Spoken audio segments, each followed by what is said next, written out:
ना मिथ्या कथा।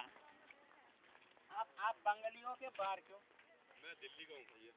इसलिए आप बिल्कुल बढ़िया हिंदी बोल रहे हो। प्योर हिंदी तो नहीं बोल पा रहा। फिर भी क्या होता प्योर हिंदी तो मैं दिल्ली बोलता हूँ। होता है जैसा जैसे आपके पास यहाँ का आदमी के साथ बोल चलने के लिए धीरे धीरे कम पड़ जाता है, लेकिन हिंदी उनसे अच्छे बोल लेते हो। वो आप जो खड़े हैं ना, वो आसामी है, इसलिए वो उसको मैं पूछ रहा हूँ कितना सवाल बाकी एक भी सही जवाब ही नहीं देना चाहते। बोलता है मैं बर्धमान का हूँ। वो आसामी लड़का है। तो मैंने उनको बोला नाम क्या है आपका, बोला नाम भी नहीं बताया। फिर मैंने उसको बोला या तो पराग लिख रहे हैं उनका नाम।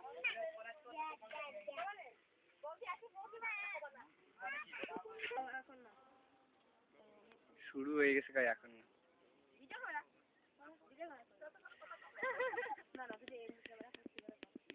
এম করছি যা